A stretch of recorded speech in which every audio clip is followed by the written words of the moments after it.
नमस्कार, स्वागत आहे तुमचं स्वाद आस्वादमध्ये। चिवईच्या भाजीचे वेगवेगळे पदार्थ बनवले जातात, तर आज आपल्याला चिवईच्या भाजीचे भजी बनवायचे आहेत। चिवईच्या भाजीचे मुडगे, थालीपीठ, कोंबडं बेसन असे वेगवेगळे पदार्थ मी माझ्या चॅनलवर बनवलेले आहेत। त्या व्हिडिओची लिंक मी डिस्क्रिप्शनमध्ये दिलेली आहे, त्या लिंकला क्लिक करून तुम्ही ती रेसिपी बघू शकता। आणि नवीनच आलेला असाल माझ्या चॅनलवर तर असेच नवीन रेसिपीचे व्हिडिओ पाहण्यासाठी माझ्या चॅनलला सबस्क्राइब करून घ्या, बेल बटन ऑन करून द्या, लाईक, कमेंट व शेअर करा। चला मग आता किचनमध्ये जाऊया।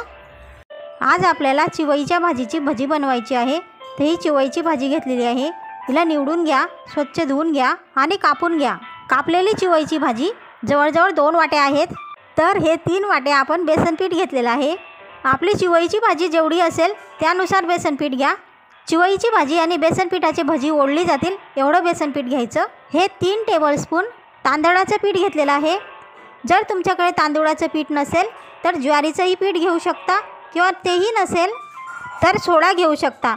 तांदळाचं पीठ किंवा ज्वारीच्या पिठाने भजीही कुरकुरीत होतात, त्यामुळे आपण तांदळाचं पीठ घेतलेलं आहे। 1 मोठा कांदा आपण चिरून घेतलेला आहे।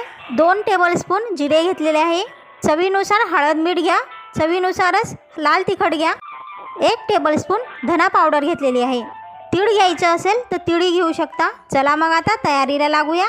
बेसन व चिवईच्या भाजीमध्ये आपण आता हे सर्व साहित्य टाकून घेणार आहोत। साहित्य टाकून घेतल्यानंतर मिक्स करून घेऊया। आता थोडं पाणी टाकून पीठ भिजवून घेऊ। आज जसं आपण नेहमीच्या भज्यांचं पीठ भिजवतो त्या पद्धतीने भिजवून घ्या। अशा पद्धतीने आपण पीठ भिजवून घेतलेलं आहे। आता गॅसवर आपण तेलही तापायला ठेवलेले आहे। आपण आता भजी टाकून घेऊ। जशी आपण नेहमीची भजी तेलात टाकतो तशी टाकून घ्यायची। जास्त मोठीही टाकायची नाही आणि जास्त छोटीही टाकायची नाही, मध्यम आकाराची भजी आपण करून घेऊ। भजी शिजेपर्यंत आपण तळून घेणार आहोत। भजी तळताना चिवईची भाजी सहज शिजून जाते, तिला अशी जास्तची शिजवण्याची गरज नाही पडत। भजी आता तळून झालेली आहेत, काढून घेऊया।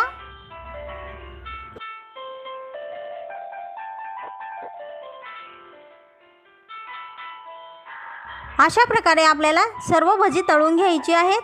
तर मग नक्कीच करून बघा चिवईच्या भाजीची भजी म्हणजेच भजे, आणि कसे झालेले आहेत ते कमेंट बॉक्समध्ये नक्की सांगा। नवीनच आलेला असाल माझ्या चॅनलवर तसेच नवनवीन रेसिपी पाहण्यासाठी माझ्या चॅनलला सबस्क्राइब करून घ्या, बेल बटन ऑन करून द्या। फेसबुकवर हा व्हिडिओ बघत असाल तर फॉलो नक्की करा।